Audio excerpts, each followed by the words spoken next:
Welcome to Pamban bridge, যেটা ইন্ডিয়ার সবথেকে ডেঞ্জারাস ব্রিজ সমুদ্রের ওপরে। আর এই ব্রিজটা ওয়ার্ল্ডের থার্ড মোস্ট ডেঞ্জারাস ব্রিজ এবং দুদিকটা খুলে গিয়ে মাঝখান দিয়ে এরকম জাহাজ যাওয়ার সিস্টেম থাকে। এবং নতুন পাম্বান ব্রিজ যেটা তৈরি হচ্ছে সেটা India's first vertical lift bridge. So এই অ্যাডভেঞ্চারাস জার্নির সম্পূর্ণ ভিডিও আপনাদের সাথে শেয়ার করব আমি সৌম্য। উইদাউট স্কিপ এন্ড পর্যন্ত ভালো করে দেখুন।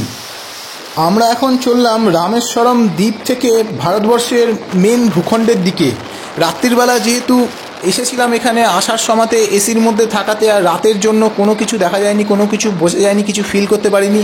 কিন্তু ফেরার সময়তে আমরা এখন লোকাল প্যাসেঞ্জার ট্রেন করে ফিরছি, কারণ একটাই যে এই যে সমুদ্রের উপরে ব্রিজ, এইটাকে ভালোভাবে দেখব, পুরো উপভোগ করব, এই অ্যাডভেঞ্চারটাকে ফিল করব, কারণ এটা ওয়ার্ল্ডের সবথেকে ডেঞ্জারাস ব্রিজের মধ্যে থার্ড পজিশনে পড়ে এবং ইন্ডিয়ার সবথেকে ডেঞ্জারাস সমুদ্রের উপরে তৈরি হওয়া ব্রিজ। তো আস্তে আস্তে আমরা এখন সমুদ্রের দিকে এগিয়ে চলেছি। দেখে বুঝতেই পারছেন যে দুদিক থেকে সমুদ্র, তার মাঝখানে আস্তে আস্তে আমরা ব্রিজের দিকে এগিয়ে চলেছি। রামেশ্বরম থেকে আমরা যাচ্ছি এখন মণ্ডপমের দিকে, মানে ভারতবর্ষের মূল ভূখণ্ডের দিকে। আর রামেশ্বরমের ভিডিও আমি এর পরের আপলোড করব, সেটা আপনারা দেখবেন। দারুণ জায়গা, অদ্ভুত জায়গা, এবং সেখান থেকেই ভগবান শ্রী রামের সেতুবন্ধন করা হয়েছিল লঙ্কায় যাওয়ার জন্য। এবং এই রামেশ্বরম এই দ্বাদশ জ্যোতির্লিঙ্গের অন্যতম শিবলিঙ্গ আছে। তো সব কিছু এর পরের ভিডিওতে আপনারা দেখতে পাবেন। আর এইটা হলো পাম্বান সি ব্রিজ, যেটা world's most dangerous railway bridge, যেটা আমাদের ভারতবর্ষে, আমাদের ইন্ডিয়াতে আছে। এই ব্রিজের ওপরে একটা দুর্ঘটনাও আছে ভয়ঙ্কর, তো সেটা নিয়ে আমি কোনো ডিসকাস করতে চাই না, আমি ভালো দিকটাই দেখাতে চাই, বলতে চাই। তো এই ব্রিজের ওপরে আমরা এখন আস্তে আস্তে উঠতে চলেছি। আর এই যে ব্রিজটা, এটা ভারতবর্ষের মূল ভূখণ্ডের সাথে পাম্বান দ্বীপের রামেশ্বরম শহরকে যুক্ত করে। 24শে ফেব্রুয়ারি 1914 সালে খোলা হয়েছিল এই ব্রিজটা। আর এটাই ছিল ভারতবর্ষের প্রথম সমুদ্রের ওপরে তৈরি হওয়া কোনো সেতু। এটা ব্রিটিশরাই তৈরি করেছিল। এবং 2010 সালে বান্দ্রা ওয়ারলি যে সি লিঙ্ক খোলা হয়েছে, সেইটা হলো সবথেকে এখন দীর্ঘতম সেতু। এবং এটা 2010-এর আগে পর্যন্ত সবথেকে দীর্ঘতম ছিল। এখন বর্তমানে বান্দ্রা ওয়ারলি সি লিঙ্কটাই সবথেকে দীর্ঘতম আছে। আর আমরা যে এই যাচ্ছি রামেশ্বরমে, তার মাঝখানটা এই রকম একটা হাওড়া ব্রিজের মতো সেম একটা স্ট্রাকচার আছে, যেটা দুদিক থেকে খুলে যায় বড় বড় জাহাজ যখন তলা দিয়ে যায় সেই সময়।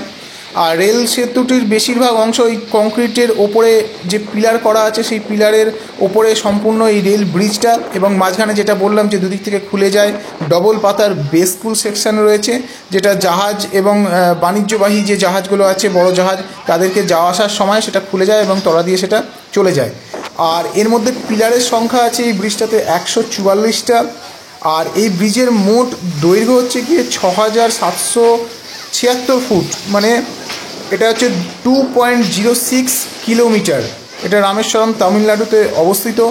আর আমরা এখন এই দেখতে দেখতেই ব্রিজের ওপরে উঠে পড়েছি। সমুদ্রের উপর দিয়ে এখন আমাদের ট্রেন চলছে। মানে এটা ভাবতে গেলেও একটা অদ্ভুত লাগছে যে সমুদ্রের ওপর দিয়ে ট্রেন, আর এই রকম সমুদ্র, মানে যেটা রীতিমতো ঢেউ এসে এসে আছড়ে আছড়ে পড়ছে।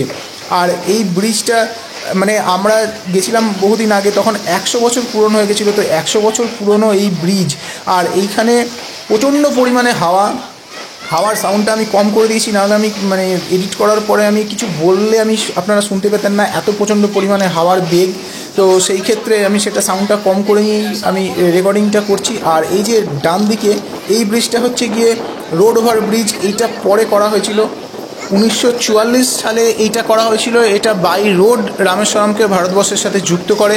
আর এখানে নোনা, মানে হাওয়ার জলীয় বাষ্পের মধ্যে, মানে জলীয় বাষ্পের পরিমাণ প্রচুর বাতাসের মধ্যে, যার জন্য নোনা যে জলীয় বাষ্প, সেইটা কি হয় এই ব্রিজের মধ্যে লোহার ওপরে লেগে লেগে এটা কন্টিনিউ কিন্তু নোনা একটা মরচে পড়তে থাকে। সেই জন্য প্রত্যেকবার ট্রেন যাওয়ার পরে এইখানকার যারা মেকানিক্স আছে রেলের, এবং তারা বংশ পরস্পরায়, মানে তার বাবা তার দাদু, এইভাবে তারা এখানে মেকানিজমে তারা প্রশিক্ষিত। তারা প্রতিবার ট্রেন যাওয়ার পরে এখানে এসে সেইগুলোকে ঘষে ছাড়িয়ে নিয়ে, মরচে ছাড়িয়ে নিয়ে, বা যেখানে তেল গ্রিস দেওয়ার দরকার সেইখানে দিয়ে নিয়ে সেটাকে রিপেয়ার করে। প্রতিদিন তারা এটা করে। আর এই যে রাস্তাটা, তার উপরে প্রচুর মানুষ দাঁড়িয়ে আছে, গাড়ি থামিয়ে থামিয়ে তারা ট্রেনকে দেখছে, যে তার উপর দিয়ে ট্রেন যাচ্ছে, সবাই ভিডিও করছে বা ছবি তুলছে। তো তাদেরও একটা অদ্ভুত এক্সপিরিয়েন্স যে এত বড় একটা ব্রিজ, তার উপর দিয়ে এইভাবে ট্রেন চলছে।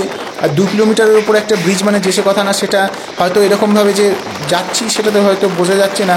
কিন্তু এখন আমরা যে জায়গাটাতে ঢুকলাম সেটা যে ডবল লিফের যে এই হাওড়া ব্রিজের মতো স্ট্রাকচারটায় ঢুকলাম। এইটা পুরো সেম হাওড়া ব্রিজের মতো স্ট্রাকচার, এবং এটা তলা দিয়ে মানে এটা বানানোর একটাই কারণ যে যখন বড় বড় জাহাজ যায় তখন কি হয় যে ব্রিজে আটকে যায়, যেতে পারে না। কিন্তু যখন বড় জাহাজ যাওয়ার প্রয়োজন থাকে তো তখন এই জায়গাটা দিয়ে জাহাজগুলোকে পাস করা। এখানে জলের গভীরতাটা অনেক বেশি, আর দুদিক থেকে এইভাবে ব্রিজটা খুলে উঠে যায়, মাঝখানটা অনেকটা গ্যাপ হয়ে যায়, এবং তারপরে সেখানে যে এমনি জাহাজ বা যে পণ্যবাহী যে বড় বড় জাহাজগুলো, সেই জাহাজ এখানে পাস করে। তো এটা তো আমি ভিডিও করতে পারিনি, যার জন্য ছবির মাধ্যমে আপনাদেরকে দেখিয়ে এই জিনিসটা আমি বোঝালাম। তো সেই জায়গাটা দিয়েই আমরা এখন চলছি, যে জায়গাটা দুদিক থেকে খুলে যায় এবং তলা দিয়ে জাহাজ যায়। আর এটা আমরা গেছিলাম 2014 সালে। তো 1914 সালে এটা তৈরি হয়েছিল, 2014 জাস্ট 100 বছর পুরনো হচ্ছে, যার জন্য সম্পূর্ণ ব্রিজটাকে লাইট দিয়ে সাজিয়ে দারুণভাবে এটাকে ডেকোরেশন করা হয়েছে। তবে একটা দুঃখের বিষয় যে রাত্রিবেলা দেখতে পাবো না যে কত সুন্দর লাগবে লাইটটা জ্বালালে। তো 100 অ্যানিভার্সারিতেই আমরা এসেছি, মানে সেটাকে উদযাপন করছে এখানে। এবং এখানে রামেশ্বরমের মানুষ যিনি স্যার আব্দুল কালাম, যিনি মানে লেজেন্ড যতই বলা যায় ওনার নামে ততটাই কম হয়। তো ওনারও এখানে একটা বিশাল স্ট্যাচু তৈরি করা হচ্ছে, তো সমুদ্রের মাঝখানে স্যার এপিজে আব্দুল কালামের।